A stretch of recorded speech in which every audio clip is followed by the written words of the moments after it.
ब्रह्मचर्य के विषय में पूछा गया है। जब हम शिविर में होते हैं तो हम 5 शील या अष्टशील लेते हैं। उसमें एक शील है कि व्यभिचार नहीं करूँगा, तो उस शील के अंतर्गत ही गुरुदेव बताते हैं कि ब्रह्मचर्य का पालन करूँगा। तो शिविर दौरान यह पूछा गया है कि कभी स्वप्न दोष हो जाए तो क्या यह शील भंग है।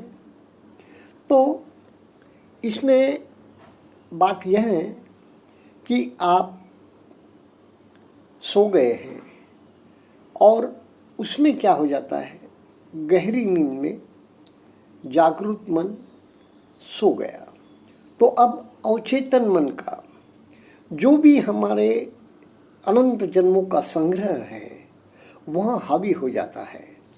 और जब वहाँ हावी हो जाता है तब अनेक प्रकार के स्वप्न, भयकारी स्वप्न या फिर क्रोध के स्वप्न या फिर दुर्घटनाओं के या फिर कुछ गुम हो जाने के, किसी की मृत्यु के, यानी कि अनेक प्रकार के स्वप्न मन, अवचेतन मन सामने लाता है। होने वाले तो क्या कहें, हुए वाले या भविष्य का भय, यह स्वप्न के रूप में हमारे मन पर छा जाता है। क्योंकि हमने कार्य यह किया कि दिन भर अवचेतन मन को चेतन मन से जोड़कर जितनी भी जागरूक अवस्था है, सवेरे 4 बजे से रात को 9 साढ़े 9 बजे तक जागरूक मन से अवचेतन मन को जोड़ दिया, तो अवचेतन मन को बिल्कुल घुटन से होने लगी। उसमें से विकार जो पूरी तरह से दब गए थे वहाँ तिलमिलाने लगे, उठकर बाहर आने के लिए। और अब जब हम सो गए, चेतन मन थक कर सो गया, शरीर सो गया, तो उन्हें चांस मिल गया, उन्हें एक रास्ता मिल गया, उन्हें स्वतंत्रता मिल गई और उठकर वे बाहर आने लग जाते हैं। तो इस प्रकार की घटना घट जाती है स्वप्न दोष की। तो इसलिए उस वक्त साधक, अब अगर साधक बहुत जागरूक अवस्था में आ गया होगा, यानी कि गुरुदेव जैसा कहते हैं कि उस वक्त क्या हो जाता है कि सदैव ये जो प्रज्ञा वाला मन है, जागरूक मन है, वो अखंड जागरूक रहता है। देख स्वप्न आ रहा है, देख मुझे स्वप्न आ रहा है, यानी कि इस वक्त स्वप्न तो आता है। अवचेतन मन बहुत बहुत बहुत शक्तिशाली है, वह जागरूक मन जगा हुआ होते हुए भी स्वप्न आ ही जाता है। तो भी यह जागरूक मन बता, देखिए स्वप्न आ रहा है, यानी कि दृष्टा भाव तभी भी, तटस्थ भाव तब भी, अनित्य बोध का भाव तब भी जागृत होता है। तो साधक को मालूम पड़ता है, देख यह इस प्रकार का स्वप्न आ रहा है और वह जागृत है, इसलिए कुछ घटना वैसी घटनी नहीं। लेकिन जब अब हम अभी साधना के दौर से गुजर रहे हैं, अभी हम उस अवस्था तक नहीं पहुँचे, तो ऐसी बात घट जाए तो तुरंत जैसे ही कुछ लगे उठकर लघु शंका कर ले, फ्रेश हो जाए। और जब अगर आपकी सेहत आपको परमिशन देती है तो तुरंत ठंडे जल से स्नान कर ले, बस खत्म। अब इसके बाद गुरुदेव ने भी कभी भी कहा है, हर जगह यह कहा जाता है कि स्वप्नों को वापस याद मत कीजिए। जो घट गया, जो हो गया, उसे याद नहीं करना। क्योंकि इसके बाद क्या हो जाता है, यह जैसे ही विकार जागा तुरंत दंड मिला। गुरुदेव कहते चाहे क्रोध हो, चाहे काम हो, कुछ भी हो। और यह तो बात आप स्वप्न की कर रहे हैं, साधना में भी बैठे हैं और कुछ ऐसे विचार, ऐसे विकार बहुत उठकर खड़े हो जाते हैं, क्योंकि अभी उन्हें शरीर के जो बिल्कुल मन के इसमें छुपे थे, गहराई में बैठ गए थे, वे उठ कर ऊपर उभरने लग जाते हैं, चाहे क्रोध हो, चाहे काम हो। तो अब वो उठकर साधना में, जैसा गुरुदेव एक उदाहरण देते हैं, मैं तो मुनि हूँ, मुझे ऐसे विचार नहीं आने चाहिए, प्रवचन में गुरुदेव कहते हैं। लेकिन अब जब मैं आम जिंदगी में होता हूँ तो कभी नहीं आते। जब वह जागरूक मन, उसका बहुत पकड़ जोरदार होती है उसकी। लेकिन अब अब ये निदृश्य मन कम होना है, इसे ख़त्म होना है, ये जो अवचेतन मन है इसका साम्राज्य खत्म होना है। तो इसमें का जो कुछ संग्रह है उठकर उसका बाहर आता है। तो कहता है मैं मुनि हूँ, मुझे लज्जा आती है ऐसे विचार मेरे मन में साधना के दौरान क्यों आए।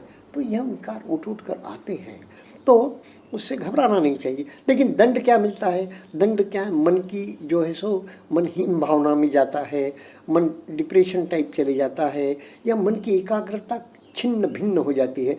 तो उस समय उस अवस्था को हमें स्वीकार करते आना चाहिए कि देखो ऐसा अब ऐसा हुआ, यह छोड़ देना, पश्चाताप छोड़ देना चाहिए। धर्म में पश्चाताप पूर्वताप नहीं होता।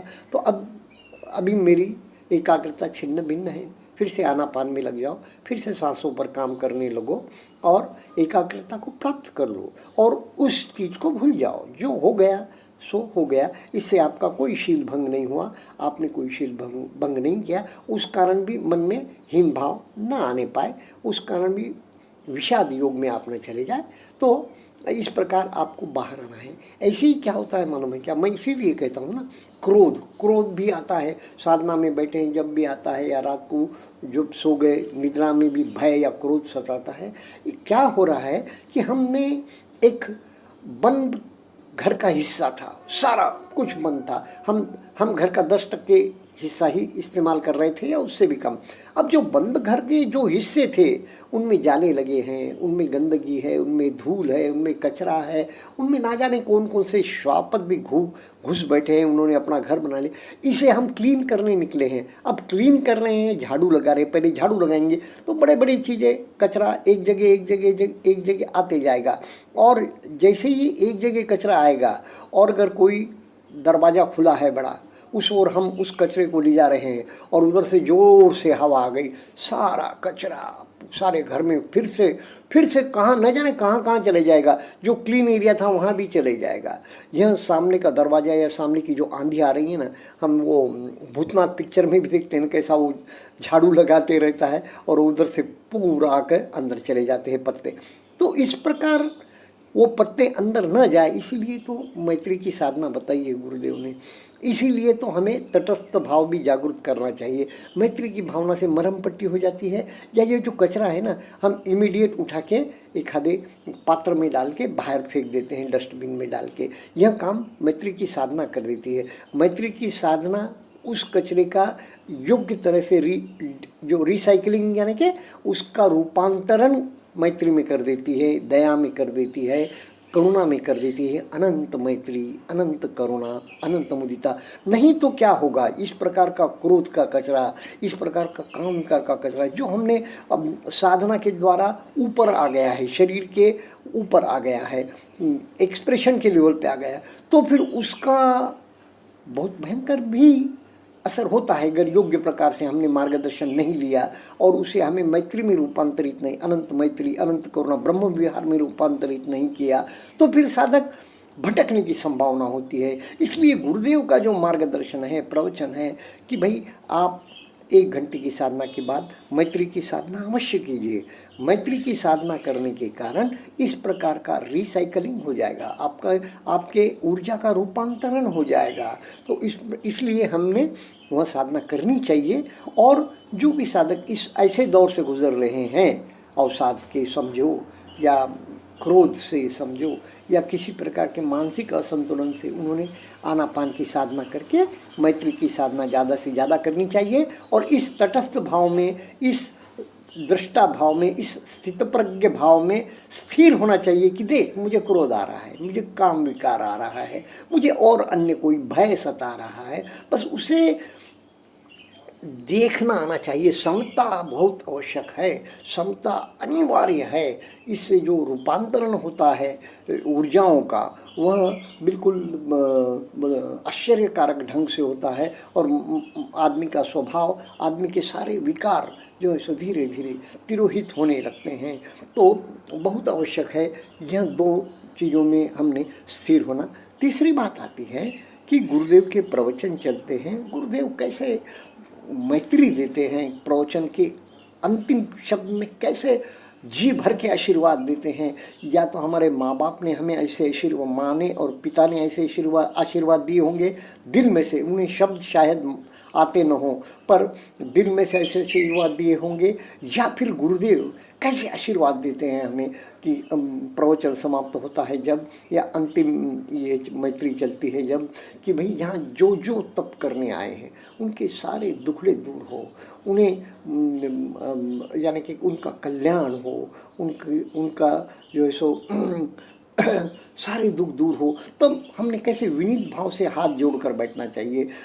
भवतु सब मंगलम गुरुदेव कहते हैं, जब कितना उसके पहले उन्होंने कितना प्रवचन में आशीर्वाद के मोड़ में आते हैं, उनकी भाषा देखो कैसी बदल जाती है, भाव भंगिमा और हृदय की कैसे ओतप्रोत होकर, जैसे कुछ मेघ ठंडे जल के बर्षाव कर रहा है, तो हाथ जोड़कर वह ग्रहण करना चाहिए, थोड़ा सा झुककर अपने सिर के सिरे से ऐसे आशीर्वादों को पूरी तरह से ग्रहण करना चाहिए, ठूंठ के जैसा नहीं बैठना चाहिए। उस समय हम होता है साधक, सभी साधक, मैं भी वैसे ही करता था कि हम एकदम जड़वत साधना में बैठे हैं, ध्यान में बैठे ऐसा बैठ जाते नहीं, उस वक्त थोड़ा सा टिल्ट सामने होकर वह हमारे जो ब्रह्मरंध्र है, सहस्त्रार है, उससे हमने टॉप ऑफ द हेड है, वहाँ से वह ग्रहण करके सारे शरीर में व्याप्त करना चाहिए। देखिए कैसी सिहरन पुलकन उठेगी आपको। वैसे ही जब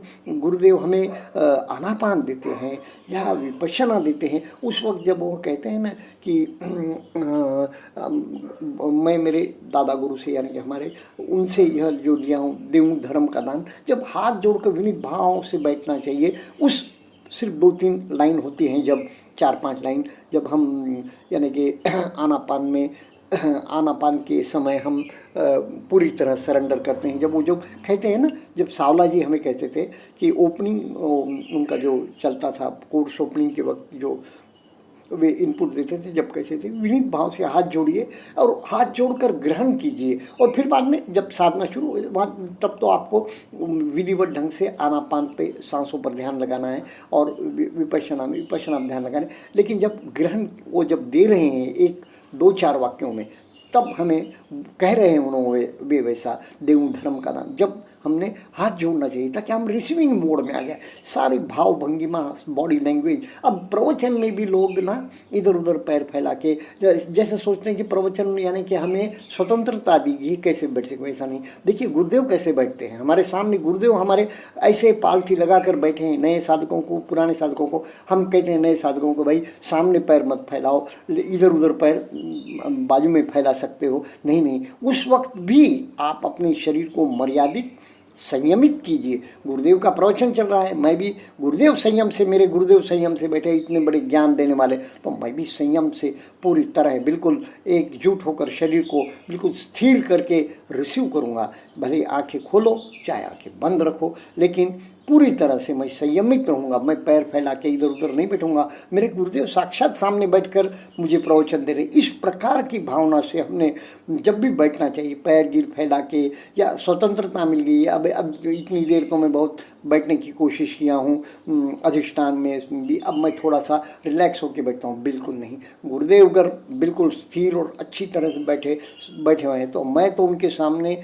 बिल्कुल एक कह पदार्थ हूँ, छोटा उनका शिष्य हूँ। मैं भी इसे बिल्कुल ठीक तरह से बैठकर ग्रहण करूँगा। इस प्रकार आप सभी का धन्यवाद।